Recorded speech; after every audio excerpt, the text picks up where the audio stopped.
बिस्मिल्लाहिर्रहमानिर्रहीम अस्सलामुअलैकुम। मैं हूं करामत मुगल और मेरे साथ हैं ईसा नकवी। नकवी साहब, वैसे तो शहर इक़्तिदार हमेशा ही अफवाहों और साजिशों का गढ़ होता है। अगर गुज़श्ता 48 घंटों की डेवलपमेंट्स को ट्रैक करें तो आपको नहीं लगता कि सियासी मंजरनामे पर अचानक ही पुरअसरार डेवलपमेंट्स ने जन्म ले लिया? देखें करामत मुगल साहब, उसकी वजह है। उसकी वजह ये है कि ना ये अफवाहें नॉर्मल है और ना ये साजिशें नॉर्मल है। जी। देखें, अब हम 1 महीना रह गया इलेक्शंस में और उस फेज में दाखिल हो गए हैं जिसमें अब आपको बहुत सारे इंटरेस्ट ग्रुप्स जो है वो अपना अपना काम करते हुए नजर आएंगे। सही। जो कुछ हुआ है गुज़श्ता 48 घंटे में और ख़ास तौर पर last 24 hours, they were very important. और आज वैसे भी बहुत ही ख़तरनाक हफ्ते का आगाज़ हो रहा है। सही। इसमें बहुत सारे अहम मामलात हैं, उनके फैसले हो जाएंगे, ख़ास तौर पर पाकिस्तान तहरीक इंसाफ के हवाले से, मियाँ साहब के हवाले से, इलेक्शंस के हवाले से। देखिए, सिलसिला तो शुरू हो गया था जिस वक्त सेनेट में करारदाद आई। जी। और करारदाद कहाँ से आ गई, कैसे आ गई, लेकिन कुछ चीज़ें फॉलोअप में हुई हैं और वो फॉलोअप में होने वाली चीज़ें बड़ी इंटरेस्टिंग हैं। अच्छा, मैं उसकी बात नहीं कर रहा जो कल एक ट्वीट कुछ अकाउंट से हुआ और फिर व्हाट्सएप के ऊपर मैसेजेस आने लगे। व्हाट्सएप पे मैसेज आया, न्यूज़ अलर्ट, ब्रेकिंग न्यूज़। भाई क्या ब्रेकिंग न्यूज़ और क्या न्यूज़ अलर्ट आ गया? वो आया कि जनाब मुल्क में इमरजेंसी लगाने की तैयारियां बाखबर जराए। इस्लामाबाद डेडलाइन से कोट हो रही है। Breaking news, chief election commissioner ने अपनी पूरी काबीना समेत इस्तीफा दे दिया जराए। अच्छा, अब इसमें इसमें ये फेक न्यूज़ थी। और उसकी सबसे बड़ी वजह और सबसे आसान वजह अगर कोई समझ सकता है कि अगर कभी भी कोई बाखबर सहाफ़ी से ये जनरेट होगी बात, खबर होगी, तो वो कभी भी ये नहीं लिखेगा कि चीफ इलेक्शन कमिश्नर ने अपनी पूरी काबीना, कबीना। चीफ कबीना इलेक्शन कहाँ से? कमिश्नर की काबीना नहीं होती, मेंबरान होते हैं। इस्तीफा हुआ था जी। उमर हमीद साहब का, जी। जो सेक्रेटरी इलेक्शन कमीशन है, उसके ऊपर भी वर्शंस मौजूद है। लेकिन वो है ना कि उसमें ये जब ये जो खबर, ये जो फेक फेक खबर जी। जो है, या ये ट्वीट या ये व्हाट्सएप मैसेज जो है, इसको ट्रैक्शन क्यों ज्यादा मिली? हम्म। क्यों लोग जो हैं इसके ऊपर मैसेज को फॉरवर्ड करने लग गए, स्टेटस लगाने लग गए? उसकी वजह यह है कि दूध का जला जो है ना, वो छाछ भी फूंक फूंक के पीता है। बिल्कुल। ये जाहिर है कि अब पाकिस्तान में तो अब लोगों को प्रैक्टिस भी होगी, है ना, हाँ। कि मार्शल लॉ कैसे लगता है, इमरजेंसी कैसे लगती है। और ट्रेंड नेशन। हाँ, वो 99 के सीन्स भी सबको याद है कि सबसे जी। पहले जो कम्युनिकेशन के जराए हैं ना, उनको ब्लॉक किया जाता है। हम्म। वो पीटीवी के दरवाजे को फलांगने नीला की, हो जाता था, ये कलर बाहर आ हाँ, जाती थी। फलांगने की वो वीडियोस। वीडियोस आपको याद हम्म। होंगी। फिर उसके बाद जब उसमें आपने एक चीज कभी नोटिस की है? मैं वो जब भी वीडियो देखता हूँ ना, मेरे ज़हन में एक सवाल आता था कि पहले जब एक बंदा अंदर गया है, तो उसने बाकी क्लोज, ताला ताला ही या वो लॉक क्यों नहीं खोला कि सारे दरवाजे से एंटर हो वो जाए? बाकी सारे भी वो कर रहे हैं। हाँ। अच्छा देखें, वो ज़ाहिर है कि लोगों को जो है अब वो सीन्स याद हैं कि ये हम्म। होता है, और उसके बाद चंद घंटे के बाद जब मामलात अंडर कंट्रोल आ जाते हैं, तो उसके बाद जो भी शख्स उसके पीछे मौजूद होता है वो पर्दा स्क्रीन पर आता है, उसका खिताब दिखाया जाता है। उसे पहले फूल और नगमे या म्यूजिक जो है वो पीटीवी का माहौल बनाया जाता है। वो चलता रहता है। उसके बाद अचानक एक साहब अपेयर होते हैं, वेस्टकोट उन्होंने पहनी हुई होती है। वो कहते हैं कि मेरे अजीज हम नहीं नहीं, वतन। हम अजीज हम वतनों से पहले अच्छा, न्यूज वो कास्टर। कौमी तराना और वो हाँ कुरानी हाँ हाँ। आयात, और उससे आगाज करते हैं और फिर वो तकरीर आ जाती है। क्योंकि वो सीन सबको याद है। तो कल हुआ ये कि यकायक जो है वो जब इंटरनेट बंद हुआ और ये सारी 48 घंटों की डेवलपमेंट्स जो मैं आपके सामने रखने जी। लगा हूँ, तो ज़ाहिर है कि इंटरनेट जो है वो बंद हो गया, सोशल मीडिया ऐप्स काम करना छोड़ गई। तो ऐसे में कोई भी अफ़वाह जो है ना, क्योंकि बहुत सारे लोग वीपीएन के ऊपर, अच्छा व्हाट्सऐप उस तरीके से अफ़ेक्ट नहीं हुआ था, व्हाट्सअप बिल्कुल नॉर्मल चल रहा था। नॉर्मल चल रहा था। अब हम्म। आपके जो एप्लीकेशंस हुई थी अफ़ेक्ट, उसमें यूट्यूब था, ट्विटर फिर। था, फेसबुक था, इंस्टाग्राम था, जिस जिस प्लेटफ़ॉर्म के ज़रिए, अच्छा हमने वीडियो भी की थी, मैंने इसके जी हवाले से बिल्कुल, ट्वीट भी आपने किया था ट्वीट भी 7 किया हुआ दिन था। पहले। यकम मैंने को कहा तो। था, हाँ, मैंने कहा था कि 7 जनवरी को रात 9 बजे के करीब पूरे मुल्क में इंटरनेट बिलखुसूस सोशल मीडिया ऐप्स काम करना छोड़ देंगी। उसकी हम्म। वजह थी कि पाकिस्तान तहरीक इंसाफ ने अपना फंड रेजिंग रखी हुई थी और उन्होंने मैनिफेस्टो मैनिफेस्टो लॉन्च दिन किया। बिल्कुल ऐसे वो ही। हमने उस वक्त कह दिया था। अच्छा देखें, ये बात ना इमटेरियल हो गई है हम्म। कि पैसे कितने इकट्ठे हुए, 10 करोड़ से ज्यादा हुए, 10 करोड़ से कम हुए, 50 करोड़ हुए, 50 अरब हुए, 5 रुपए हुए, 5 रुपए भी नहीं हुए, ये बात इमटेरियल है। सही। जो बात मैटर करती है वो ये है कि आपने इंटरनेट बंद किया उसके लिए।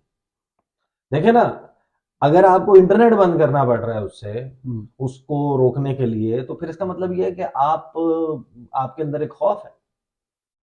ये तो सही।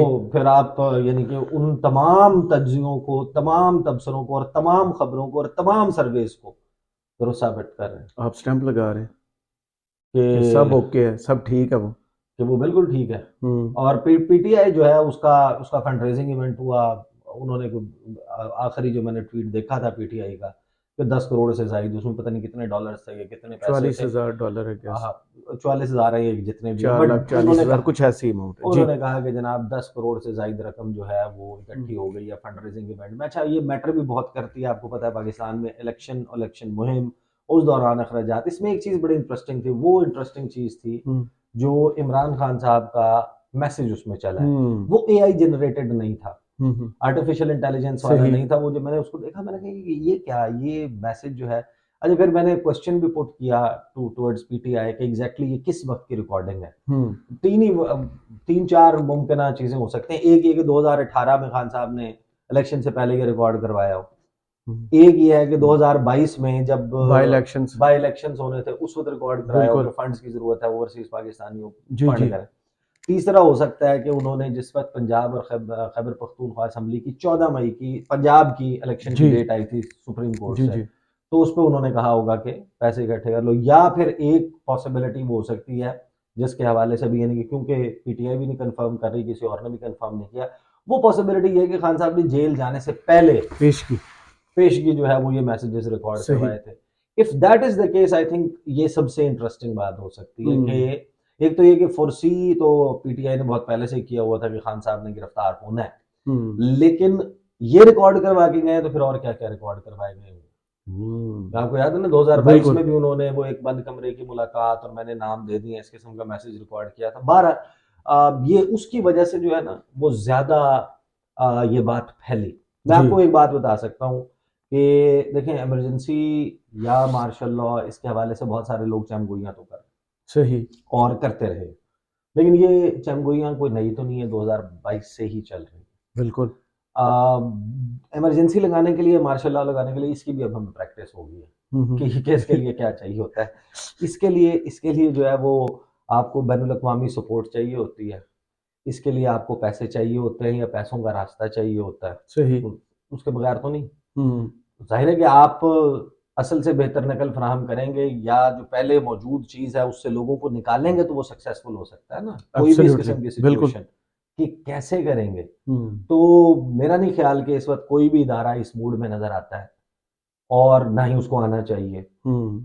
कि वो कोई ऐसा इकदाम, इस एक्सट्रीम का इकदाम करें कि जिससे फिर एक नई सिचुएशन क्रिएट हो जाए। माशी हालात बहुत ठीक है, खराब है। आपको आपके पास पैसों की श्योरिटी हम्म। होनी चाहिए और फिर आपके पास next future plan of action होना चाहिए हम्म। कि अच्छा ये सब अगर नहीं करना तो फिर क्या करना है। सही। वो अपेरेंटली इस वक्त जितने हालात संगीन हैं ऐसा सच नज़र नहीं आता। लेकिन एक फिर बात जहन में ज़रूर ये मजीद आती है कि हमने तो जिससे भी जब भी वो देखा है कि वो ये ऐसा सा स्टेप तब होता है जब लोग एक्सपेक्ट नहीं कर रहे होते हैं, सही। ये बातें कर करके नॉर्मल हो चुके होते हैं, तो अचानक। अचानक अचानक इस किस्म का कुछ हो जाता है। तो जाहिर है कि ये अफवाहें और ये सिलसिला तो चलेगा। अब कुछ चीज़ें हुई हैं, डेवलपमेंट्स हुई हैं, वो मैं आपको बता देता हूँ। और उसमें सबसे इंटरेस्टिंग डेवलपमेंट ये है कि काजी फायद ईसा साहब, chief justice hmm. Of Pakistan, वो अ, उस डेवलपमेंट में काजी साहब को बेसिकली, ये जो 48 घंटे गुजरे ना, इसमें काजी साहब को ये कहा गया कि ये लें काजी साहब, ये रहा आपका हुक्मनामा और वो रही आपकी लकीर। अच्छा। हाँ, उन्होंने कहा हम्म। था ना पत्थर पे लकीर है। हम्म। दूसरा उन्होंने कहा था कि जो शकूक व शुबहात है अबहाम है, हम्म। ये बीवी के साथ करना है, टीवी पे नहीं करना। तो वो सब कुछ टीवी पे हो रहा है और हाँ। धड़ल्ले से हो रहा है, और ऐसा जबरदस्त तरीके से हो रहा है कि फजलुर रहमान साहब का तो पूरे का पूरा इंटरव्यू, उसमें जो उनकी गुफ्तगू है उसी से मुतल्लिक। अच्छा, पहली डेवलपमेंट जो है ना वो मैं आपको बताता हूँ, सेक्रेटरी जी इलेक्शन कमीशन का इस्तीफा। जी। अब इसके हवाले से मुख्तलिफ वर्शंस जो हैं वो सर्कुलेट कर रहे हैं मार्केट में। कुछ लोग जो है वो ये दावा कर रहे हैं कि सेक्रेटरी साहब जो हैं वो अ, उन्हें किसी ने कहा है कि आप इस्तीफा दें। सही। फिर एक दावा ये चल रहा है कि नहीं वो तो नाला है, वो तो ठीक, वो ही इज नॉट सेटिस्फाइड और वो doesn't want to be part of it and फ्ला, और उनसे सही। ये भी कहा जा रहा था और वो भी कहा जा रहा था। हम्म, और तीसरा ये कि जिसकी ज्यादा लोग तस्दीक कर रहे हैं और हम्म, जिसके ऊपर इलेक्शन कमीशन का मौक़िफ़ भी है कि वो बीमार, जी। वो उनकी बड़ी शदीद तबीयत ख़राब है। कुछ लोगों ने कोविड और कोविड का आगे बिगड़ जाने के हवाले से बात की, कुछ मज़ीद मुख्तलिफ वो कह रहे हैं, लेकिन बहरहाल उनके बीमार होने, आईसीयू जाने, आईसीयू से आने और इस दौरान ड्यूटी के ऊपर किस तरीके से किन मुश्किलात का सामना रहा है, तो वो सारा तो चल रहा है। सही। इलेक्शन कमीशन ने इसके हवाले से बयान भी दिया और इलेक्शन कमीशन ने क्या कहा मैं आपको क्विकली बता देता हूँ before coming on to the other very important developments. जो इलेक्शन कमीशन है उसने कहा कि उमर हमीद एक ज़हीन और मेहनती अफसर हैं, उनकी सेहत ने इजाज़त दी तो वो जल्द अपने फ़राइज़ अंजाम देंगे। साथ ही उन्होंने कहा कि उनकी तबीयत कुछ दिनों से ख़राब थी, इस वक्त वो मेडिकल रेस्ट पर हैं। अगर सेहत ने इजाज़त दी तो वो अपने फ़राइज़ जल्द अंजाम देंगे। हम्म, इलेक्शन कमीशन मुकम्मल तौर पर फ़ाल है, इलेक्शन कमीशन के किसी काम में रुकावट ये रखना नहीं है। तातीलात के दिनों में भी इलेक्शन कमीशन के दफातर काम कर रहे हैं। सेक्रेटरी की गैर मौजूदगी में दोनों स्पेशल सेक्रेटरीज इलेक्शन कमीशन का काम अहसन तरीके से चला रहे हैं। हम्म, तो ये जनाब उसकी उनकी तरफ से आया। फिर मौलाना फजलुर रहमान साहब ने जी। अफगानिस्तान जाने से पहले एक इंटरव्यू सलीम साफ़ी को रिकॉर्ड करवाया और उसके हवाले से वो ज़ाहिर है लोगों ने कुछ चीज़ें देख भी ली होंगी। एक चीज़ तो बड़ी स्टैंड आउट करती है कि मौलाना फजलुर रहमान जो हैं वो आपको उनकी बातों में, उनके लहजे में, उनके गुफ्तगू में एक खौफ का अंसर है। हम्म, और ज़ाहिर है कि इस वक्त उनके लिए हालात ना तो सियासी तौर पर ठीक हैं और अदरवाइज़ भी सिक्योरिटी सिचुएशन भी ख़राब है। और जो अदर देन अपने जो मदरसे के लोग हैं जी। उनके अलावा वो जिस एज ग्रुप में दाखिल वटेवर हो चुके हैं। वटेवर प्रेजेंस, नहीं हम्म, वो दाखिल नहीं हो चुके, जो उनके वोटर्स हैं, जी। जो उनके वोटर्स हैं मुमकिन तौर पे वो 35 साल से ज़्यादा एज वाले हैं ना, और ज़्यादातर जो है वो बहुत उम्र रसीदा है। हम्म, उनके वालिद के ज़माने से या उनके अवाइल के आगाज जब वो जी। सियासत बिल्कुल स्टार्ट की थी उस वक्त से उनके साथ है। कुछ लोग होते हैं जिनका पॉलिटिकल माइंडसेट चेंज नहीं होता, सही। तो सारे उम्र के उस हिस्से में जहाँ पर सर्दी में आकर 2 घंटे या 3 घंटे किसी लाइन में खड़े होकर वोट देने का इंतजार करना मुमकिन नहीं होता। तो क्या इस वजह से इलेक्शन मुलतवी नहीं कर दें नहीं, कि? ये कोई मैं दलील के तौर पे थोड़ी हाँ, बता रहा हूँ, मैं आपको कि ये बता मौलाना रहा हूँ कि साहब को उनके सर्दी खौफ लग की रही? वजह क्या है। नहीं हाँ, देखिए, मैं तो आपको ये बता रहा हूँ ना कि मैं तो नहीं, मैं आपको वो बताने की कोशिश कर रहा हूँ कि उनके मसाइल क्या हैं। सही। उनके मसाइल ये हैं कि उनके 2 लाख हों या 2 करोड़ वोटर हों, जी। उसमें ज्यादा लोग वो हैं जो उम्र रसीदा है। और सही। उम्र रसीदा बंदे का सर्दी में पहाड़ी इलाके में खैबर पख्तूनख्वा या बलूचिस्तान में जाकर किसी पोलिंग स्टेशन पर बीमारी और एज के फैक्टर को मद्देनजर रखते हुए खड़ा होना और खड़े होकर 3 घंटे 4 घंटे इंतजार करना उस लाइन में कि वो अपना वोट पोल कर दे, ये मुमकिन नहीं है। तो उनका जो रेशो होगा उन लोगों का उनकी पार्टी के जो वोट नहीं पोल करेंगे वो ज्यादा होगा निस्बतन, लिहाजा अच्छा। उनके अंदर एक वो मामला नजर आ रहा है। लेकिन उन्होंने काजी साहब के लिए वो कर दिया कि जनाब काजी साहब आपने वो, और इस वक्त देखें social media mainstream media, हम्म, काजी साहब ने कहा था कि इलेक्शन के हवाले से अफवाहें और ये सब कुछ नहीं करना। 24/7 खबरें जो है ना, they are directed towards postponement of election. किसी को नहीं यकीन आ रहा। ठीक है। हम्म, कामरान खान के ट्विटर से लेके नीचे ट्विटर हैंडल्स देख लें बड़े बड़े इलेक्शन के हवाले से हम्म, शुभ शुभात, बिल्कुल सही। टेलीविजन टॉक शोज देख लें, हम्म, और फिर निगरान हुकूमत और उनके बयानात भी डायरेक्टेड है टुवर्ड्स पोस्टपोनमेंट ऑफ इलेक्शंस। तो हम्म, आग लगती है। देखें, एक बड़ी बहस चल रही है कि ये जो 14 13 14 इतने कम तादाद में सेनेटर्स, कोरम भी पूरा हम्म, नहीं था, पेश करने वाला भी नून लीग का, एतराज़ करने वाला भी नून लीग का, लेकिन कोरम पॉइंट आउट ना करने वाला भी नून लीग का और पीपल्स पार्टी का और पीटीआई का। तो ये क्या हुआ है? बहरमन तंगी, सेनेटर अफनान, वो हम्म, पीटीआई के सेनेटर, ये एग्जैक्टली कैसे हो गई फिर करारदाद पास? और फिर वो जनाब उस करारदाद को नोटिफाई किया जा रहा है, उसकी कॉपियां भेजी जा रही हैं, तो इलेक्शन कमीशन और जवाब इनकम तलब मिनिस्ट्री, किया जा रहा है। और 2 महीने के बाद आप रिपोर्ट जमा करवा दें और फिर एक हम्म, उसके ऊपर पिटीशन जाकर सुप्रीम कोर्ट में लग जाती है। ये जाहिर है कि मैंने आपको कहा ना आगाज में कि ना, ये साजिशें जो इस वक्त हो रही हैं वो नॉर्मल है और हम्म, ना ही अफवाहें नॉर्मल है। हर एक की बड़ी ठोस वजह और बुनियाद मौजूद है। सही। एक तो होता है ना कि बंदा बैठे बैठे और कोई काम नहीं है तो आपने जनाब थ्योरी बना ली। आपको जी। याद है कि जिस वक्त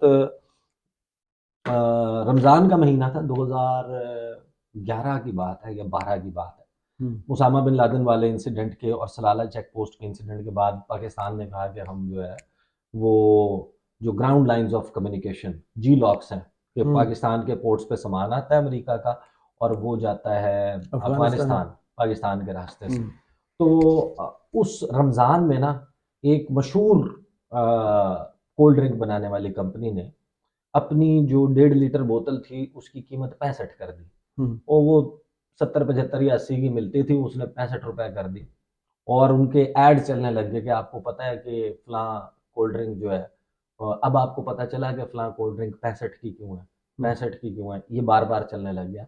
उस वक्त एक थ्योरी चल पड़ी जनाब, बड़ी इंटरेस्टिंग थी। अच्छा वो अमेरिकन एम्बेसी में उनके लोगों से मुलाकात होती थी, I would discuss that with them कि ये this is what people actually believe in Pakistan and this theory is you know going viral, viral चल रही है। वो ये चल रही थी थ्योरी उस वक्त के क्योंकि पाकिस्तान ने ग्राउंड लाइंस ऑफ कम्युनिकेशन बंद कर दी है, नेटो सप्लाई रूट रोक दिया, उस वक्त एक डिफेंस ऑफ पाकिस्तान काउंसिल भी बनी थी, और वो जो कंपनी है वो स्टॉक बनाती थी जाहिर है पाकिस्तान के लिए भी, लेकिन नेटो अफवाज के और अमेरिकी अफवाज के इस्तेमाल के लिए वो अफगानिस्तान भी जाता था। अच्छा, अब क्योंकि वो सामान इतना ज्यादा हो गया और वो बिक नहीं रहा, तो इससे पहले कि वो एक्सपायर हो जाए तो उन्होंने कम क्यों कीमत कर दिया, 65 रुपए की कर दिया ताकि ज्यादा बिक जाए। लोगों ने इसके ऊपर ट्रस्ट किया था इस थ्योरी के ऊपर। तो ये उस किस्म की थ्योरी नहीं है कि किसी ने बना ली, हालांकि हर रमजान में बचत आती है वो। हाँ, बहुत सारे लोगों के फायदे में है कि इलेक्शन ना हो, सही, बहुत सारे लोगों के फायदे में है कि वो इलेक्शन ना हो। अब आप खुद सोचे ना, मतलब मोहसिन नकवी का दिल करता होगा, 1 साल से वो ठाट से जनाब इधर जा रहा है, प्रोटोकॉल तो जनाब दिन रात एक किया हुआ है, तख्तियां लग रही हैं, और जनाब वो अल्ले तलल्ले वो हॉस्पिटल्स में तो जनाब कश्ती में बैठ के सैलाबज़दा इलाकों का दौरा कर रहे हैं, प्लास्टिक से सड़कें बना रहे हैं, अंडरपास का इफ्तिताह कर रहे हैं, मीडिया पे छाए हुए हैं, फलां कर रहे हैं जनाब, आर्टिफिशियल बारिश करेंगे हम लाहौर में और उससे स्मोक ख़त्म हो जाएगी, नहीं अच्छा नहीं इमरजेंसी लगानी पड़ेगी, लॉकडाउन करना पड़ेगा, अच्छा नहीं फलां करना पड़ेगा। और भाई आपका एक काम था, आपने इलेक्शन करवाना है और उसके लिए आपने नॉन कंट्रोवर्शियल तरीके से रहना है, डे टू डे अफेयर्स आपने देखने, दुनिया जहान के कोने कुदरे में घुसे हैं साहब, और जाहिर है फिर उसकी आदत हो जाती है बंदे को कि भाई मुझे मेरी आनियां जानियां भी तो देखो, ये प्रोटोकॉल, ये इक़्तिदार, ये 4 बंदे लेफ्ट पे 4 बंदे राइट पे। मौलाना ने क्या कहा जी, मौलाना कहते हैं कि माहौल की बेहतरी के लिए अगर इंतखाबात मुलतवी हो जाएं तो आसमान नहीं गिर पड़ेगा। मसला ये है कि ये जो माहौल की बेहतरी है ये इलेक्शन से ही मुमकिन है नहीं। हाँ, अच्छा दूसरी बात ये कि जो माहौल की बेहतरी है, आपको याद है कि 8 अक्टूबर की तारीख दी थी सुप्रीम कोर्ट ऑफ पाकिस्तान में, इलेक्शन कमीशन ने खुद सिक्योरिटी, हाँ सिक्योरिटी हालात, जी बिल्कुल ऐसी है कि 8 अक्टूबर तक सब ये ठीक हो जाएगा, पैसे भी ठीक हो जाएंगे, सिक्योरिटी भी ठीक हो जाएगी, फलां भी ठीक हो जाएगा, फलां भी ठीक हो जाएगा, वो भाई नूरीन भी चुप कर जाएगी। हाँ, इस इंतजार में कि हालात जो है वो मुवाफिक हों, तो वो तो हमेशा किसी ना किसी पार्टी को सूट कर रहे होंगे और किसी ना किसी को सूट नहीं कर रहे होंगे, तो क्या ग्राउंड रियलिटी नजर आती है। अच्छा, बहरहाल मौलाना जो है वो ये कहते हैं कि जो सेनेट में इलेक्शन मुलतवी करने की करारदाद है वो हमारे मौक़िफ़ की तायीद है, इलेक्शन का माहौल नहीं है, हम जलसों में नहीं जा सकते, हमारे जलसे में शिरकत पर लोगों को धमकियां दी जा रही हैं। अच्छा, ये this was the case with ANP and Peoples Party in 2008-13, बिल्कुल ऐसे था, मना थे, बहुत सारी जलसे नहीं कर सकते थे, बिल्कुल उनको थ्रेट्स थे, उन्होंने तो कभी ये नहीं कहा। साथ ही वो कहते हैं कि इस हालात की संगीनी का इदराक किया जाए, माहौल को इस काबिल बनाया जाए कि हम वोटर के पास जा सकें। बलूचिस्तान खैबर पख्तूनख्वा में वो नहीं है, लेकिन अगर इंतखाबात हर सूरत में मुसल्लत किए जाते हैं तो फिर हम इलेक्शन में हिस्सा लेंगे, हम इलेक्शन से भागने वाले नहीं हैं। फिर कैसे होते हैं इलेक्शन से भागने वाले? अफगानिस्तान पहुंच उनके क्या चेहरे के ऊपर वो चिट लेके आते हैं कि हम इलेक्शन से भाग रहे, वो ऐसे ही होते हैं ना इलेक्शन से भागने वाले, जो बता रहे होते हैं कि उनका खौफ बातों से पता चलता है। और यानी कि ये तो कोई नई बात ही नहीं है, मौलाना साहब ने तो पुरानी हुकूमत को एक्सटेंशन देने के लिए भी पूरा जोर लगाया था जी, शहबाज शरीफ की, उन्होंने तो ये भी जोर लगाया था कि इलेक्शन शुरू से सबको मालूम है कि वो तो ये बात करते आ रहे हैं, अभी तो 8 फरवरी की और फरवरी की तारीख भी नहीं आई थी, तो तब से इलेक्शन पोस्टपोन करने की बात कर रहे हैं। अच्छा, फिर जनाब अगली जो है वो डेवलपमेंट जाहिर है कि पीपल्स पार्टी ने क्या कहा, इंतखाबात का माहौल बन चुका है, सियासी बहरान से निकलने का वाहिद रास्ता आम इंतखाबात है। अच्छा, बिलावल की तकरीर आप देखें और पीपल्स पार्टी के सेक्रेटरी इत्तलाफ जो फैसल फैसल करीम करीम कुंडी है उनका बयान देखें। उन्होंने कहा फलां की करारदाद भी ले आओ, ओआईसी से भी करारदाद अक़वाम लो, मुत्तहिदा से ले आओ, इलेक्शन तो होगा। हाँ वो भाई इलेक्शन होगा, आप बताएंगे आपने इस इलेक्शन को इस मखमसे में डालने के लिए जो आइन शिकनी के सहूलत कारी की है उसका कोई जवाब है? जिस वक्त हम आपको प्रोग्राम्स में बैठ के, मैं किसी दिन इनमें से जब किसी को बुलाऊंगा ना, मैं उनके क्लिप्स निकालूंगा। मैं अपने प्रोग्राम्स में बार बार सवाल कर, मैं कहता था कि आप आएंगे मेरे पास, इलेक्शन जब रखने में जाएगा, अल्लाह ना करे कि वो स्टेज आए, जी तो मैं आपको आपके बयानात निकाल के दिखाऊंगा। आप कहते थे कि इलेक्शन डिले हो जाएगा तो कोई आसमान नहीं टूट जाएगा और ये आइन शिकनी नहीं है और इसका कोई इम्पैक्ट नहीं। हम कहते थे यार आपके क्रेडिट पे आपने आइन बनाया था, इस मुल्क को, सरजमीन बेआइन को आइन दिया था, आप ही आइन शिकन बन रहे हैं, उसकी सहूलत कारी कर रहे हैं। उस वक्त सही इनके जनाब वो मामलात और होते थे। फिर इरफान सिद्दीकी साहब, अच्छा ये भी जो बात होती है ना कि जब आप इलेक्शन के हवाले से बयान दे रहे हैं तो जाहिर है कि आप बिला वजह तो बयान नहीं दे रहे ना। सही यानी आप ये कहेंगे जनाब मैं बाहर जा रहा हूँ, मैंने छतरी भी ले लिया है, मैंने फलां चीज़ भी, तो इसका मतलब ये कि आप ये कह रहे हैं कि यू आर एक्सपेक्टिंग कि बारिश होगी। जी तो जब आप ये बातें कर रहे हैं तो इसका हम्म, मतलब ये कि यू आर एक्सपेक्टिंग कि इलेक्शन डिले होगा, उसकी पेशबंदी के तौर पे बयान दे रहे हैं ना। सही इरफान सिद्दीकी साहब ने ज़बरदस्त एक, वैसे इसके ऊपर अलग से वीडियो बनती थी, लेकिन उन्होंने कहा टिकटों की तकसीम में मुश्किलात और इंतखाबी मुहिम चलाने में पीछे हैं। इरफान सिद्दीकी का एतराफ़, उन्होंने कहा कि हमें टिकटों की तकसीम में मुश्किलात का सामना, इंतखाबी मुहिम चलाने में भी हम पीछे हैं। लेकिन सिर्फ नून लीग है जिसकी बस भरी हुई है। तो फिर टिकट क्यों नहीं बिक रहे? है नहीं तो बस बस भरी हो तो टिकट बिकता है ना। सुने ना, तो भाई अगर खाली जेब वाला बैठा है तो नीचे उतार दे, स्टूडेंट बैठे हुए हैं जो आपको पता है किराया स्टूडेंट तो अलाउ है, या फिर आपने आपने अगर बस को ऐसी कचरे से भरा है हाँ। तो वो तो कोई भी भर सकता है। नहीं वो बस के उठा ड्राइवर ले, या कंडक्टर के रिश्तेदार हाँ बैठे हुए तो अच्छा। उसके बाद जनाब साथ ही कहते हैं कि नून लीग ने लोटों के मुतालिक अपने नजरिए पर समझौता नहीं किया। राजा रियाज किधर है? राजा रियाज को सेंड करने चाहिए। यानी ये कह रहे नजरिए पे समझौता नहीं किया, यानी कि आप 2024 को छोड़ दें ना, जी 2022-23 को छोड़ दें, आप पहले बता देंगे आपने काफ लीग में जो 2008 में जो काफ लीग में चले गए थे, मियां साहब ने आके सवाए चौधरी शुजात परवेज इलाही फैमिली को काटा लगा के बाकी सबको, जाहिद आमिद जी और एक एक बंदा इन्होंने अमीर वापस मकाम लिया। खंजर को बदल नहीं, भाई मुशर्रफ साहब के, हाँ हाँ, किस को नहीं हाँ। जनाब वो किया। तो ये उन्होंने कहा, और फिर उन्होंने कहा तौजीह पेश की। उन्होंने कहा देखें हमने ना कुछ पार्टी जब पीडीएम बनी थी ना उस वक्त हमने कुछ लोगों से वादे किए थे, वादों के चुंगल में फंस गए हैं और बिलावल के ऊपर तनकीद वगैरह की। साथ ही जनाब शहबाज शरीफ साहब का लतीफ़ा यह है कि नून लीग हुकूमत बनाकर अवाम और मालियाती इदारों को साथ लेकर चलेगी। कैसे? नहीं ये वो शख्स है जिन्होंने IMF की एक एक बात प्रेशर को ऐसे ट्रांसफर किया है आवाम के ऊपर, जिस तरह ये होता है ना कि यार दो मेरी तरफ वो आपने देखा कभी क्रिकेट में अगर डबल थ्रो होती है एक प्लेयर से दूसरे प्लेयर की तरफ, तो थ्रो कितनी स्पीड से अगले वाला फेंक, इन्होंने वो काम किया था। ये भाई ये IMF से पकड़ते ज्यादा जोर से अवाम की तरफ फेंके। वो कहते हैं अपना दो चपेड़ा मेरी तरफों भी ला दे। यानी जब ये सागडार को गालिबन वो कहते थे ना जब पेट्रोल वो कम होगा, रिलीफ होगा, ये दे देंगे, ये सारी कहानियां इनकी ना। फिर निगरान वज़ीर आज़म ने भी फैसला अवाम को करना है, 9 फरवरी को पता लग जाएगा कि किसके हक में फैसला दिया जाए। इनका बयान भी इलेक्शन के इनेकाद से रिलेटेड। निगरान वज़ीर इत्तलात मुर्तज़ा सुलंगी साहब ने कहा मुल्क खतरात के बावजूद इलेक्शन में जा सकता है। डाउट खतरात हैं इलेक्शन के हवाले से और जा सकता है, जाएगा नहीं, जा सकता है, ये इन्होंने जनाब वो किया। तो ऑब्वियसली इस वक्त एक जब ऐसा मंजरनामा है हमारे सामने, सियासी मंजरनामा कि जिसमें ये सारी डेवलपमेंट्स हो रही हैं और ये हफ्ता बहुत इंपॉर्टेंट है आज से काजी साहब इस सारे मामले पे। ये जो 48 घंटे में डेवलपमेंट्स हो गई हैं इस पे वो अपनी अदालत में क्या रिमार्क्स देते हैं, क्या गुफ्तगू फैसला सुनाना आज जो है जी, नहीं और भी है ना, हाँ जी, लेवल प्लेइंग फील्ड। और ये इस दौरान जो है वो एक्सपेक्टेड तो यही है कि वो कुछ ना कुछ चीज़ें करें। सही, बहुत शुक्रिया ईसा नकवी आपके तजिए का। कमेंट्स बॉक्स में ज़रूर बताइए वीडियो आपको कैसी लगी। इजाज़त दीजिए, अल्लाह हाफिज़।